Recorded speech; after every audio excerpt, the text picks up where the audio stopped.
Now let's walk through a demo of the MCP Gateway. The first thing that you need to do when you navigate to MCP servers is to add an MCP server. There are different ways to add MCP servers. The simplest way is to connect to an MCP by your URL. You can connect your own self-hosted MCPs or vendors MCPs or even MCPs from third-party services. The other option is to create role-based MCP bundles, which we call virtual MCP servers, which enable RBAC at a tool level. For example, if you want users not to have access to destructive actions within certain MCP servers, you can restrict access by creating virtual MCP servers, and you can also bundle tools across multiple MCP servers into a single virtual MCP server. The last option is to convert any OpenAPI spec to an MCP server, and the authentication mechanism is also handled automatically as per that specific OpenAPI spec. This is an MCP catalog of vendor-provided MCP servers where the configurations are pre-filled in. For example, if I want to connect an MCP server for GitHub, I can just click GitHub and the URL has been auto-filled. The collaborators need to be mentioned for the RBAC, and the authentication data is also selected. GitHub supports OAuth 2, which means that this authentication would require you to create an OAuth app in GitHub to authenticate users. Either you can do this beforehand by creating a client ID and client secret, or you can also make use of dynamic client registration where the MCP client will be registered at runtime and the client ID and client secret will be obtained. Additionally, you can also list the scopes to request from the OAuth 2 provider, and you can add them here.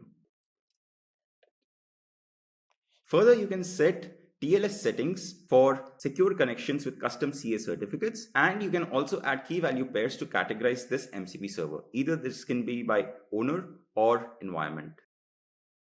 Finally, you can register this MCP server either using the CLI via YAML, in which case you have a certain number of steps that will take place. This is good if you want a PR process in place to check and get this particular action reviewed. Otherwise, you can just click on Add MCP Server and it will register the MCP server. Now let me show you different authentication mechanisms. The simplest way is to have no authentication. This is a simple calculator MCP server which has been registered, for which you need to provide the URL of the deployed MCP server. This can be any endpoint which has exposed your MCP server. You can add collaborators who have access and specific permissions for this MCP server, and there's no auth required. Once this MCP server has been registered, there'll be tools which will show up.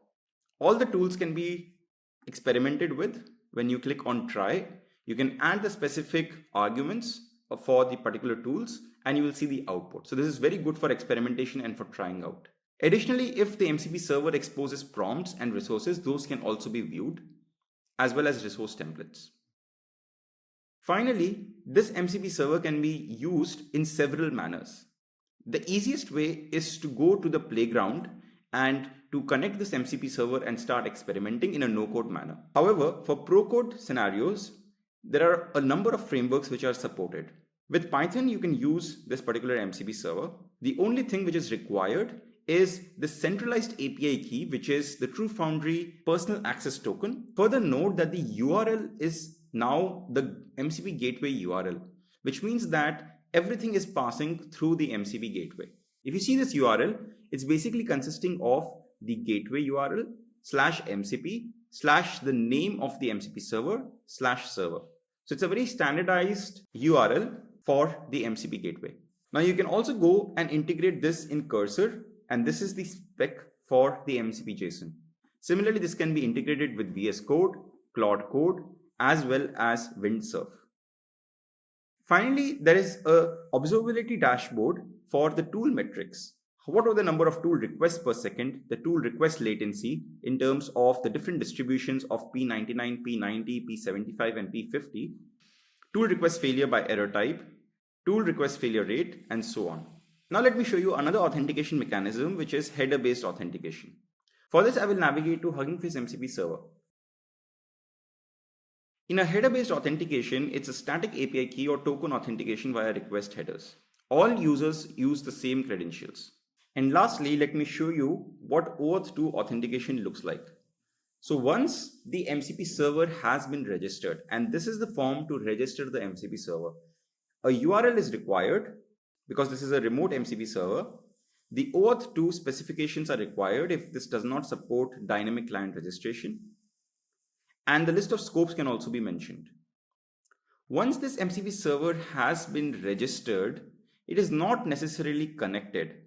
So you need to connect to this MCP server. And if different users come to this MCP server, they will each need to connect to this MCP server with their own authorization. So let me click on connect now. A new tab opens up where the authorization message pops up. And once I click allow, the authorization is successful and the MCP server will show as connected with all the tools in place. Now let me show you what a virtual MCP server looks like. And remember, this is the option where you can create role-based MCP bundles. I already have created an virtual MCP server. This is a virtual MCP server which combines specific tools across Slack, Simple Calculator MCP, and Hugging Face MCP server as well. Because Slack and Hugging Face MCP servers are connected, this virtual MCP server is also up. You can see that I have chosen the send message tool from Slack MCP server and two tools, Hub Repo Search and Paper Search from Hugging Face server, as well as one tool called Add from Simple Calculator. The benefit here is you can add collaborators which will enable role-based access control for all of these tools across all of these MCP servers. And this will become very useful if you want to restrict access to certain tools based on the role. So in short, the MCP Gateway is a central layer for all of your MCP servers in the organization. Now let me talk a bit about what actually happens under the hood. The MCP clients can be agents or they can be IDEs like Cloud Desktop or Cursor. Once the user has granted the OAuth access, like we just saw for Slack, the token is saved by the TrueFoundry Control Plane. And at runtime, based on the MCP server that the user is trying to access, the user's token is mapped to the token required for the MCP server. So with one single user token, the user can basically access whatever MCP servers that they have access to. The refresh part of these OAuth tokens is also managed by TrueFoundry in a dynamic manner. So the MCP Gateway is home to a unified MCP server. It has authorization details all in one place. Smart selection of tools is enabled via the virtual MCP server. There is complete observability, which I will shortly demonstrate. And guardrails can also be added at MCP server level, which means that pre-MCP server and post-MCP server guardrails can be applied in addition to pre-LLM and post-LLM. One additional thing to mention here is on the 3-layer authorization and authentication mechanisms. There are 3 main levels of auth. The first one is inbound auth, which means that how is the MCP client getting authenticated to the gateway, which can be through TrueFoundry API key. It can be through any IDP that the organization is using. If there are agents trying to access the MCP server directly, there is TrueFoundry OAuth. And in specific scenarios, there can also be an MCP server token which can be passed through.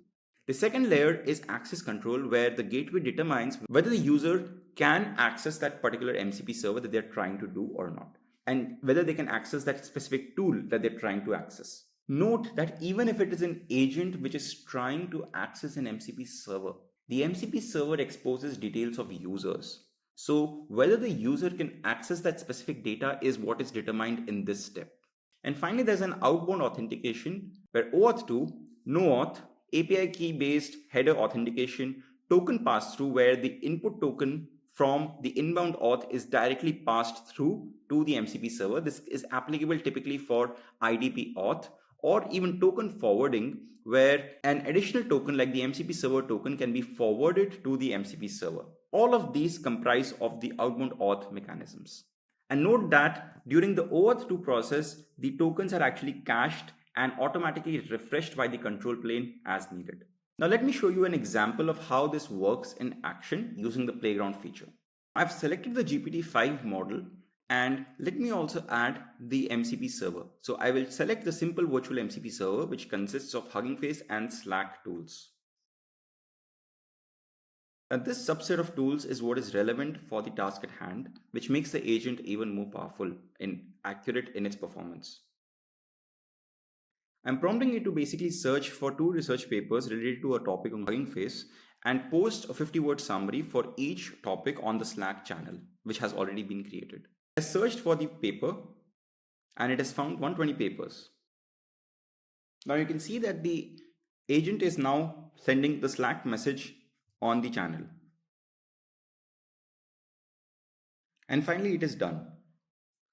You can see that these messages have been added on the Slack channel by the agent, which we just played with on the playground. This is the first paper, and this is the second paper from Hugging Face. Let's see the monitoring aspect of this. Let me go to the request traces and see the traces for this particular response. Here you can see the exact trace that the agent followed.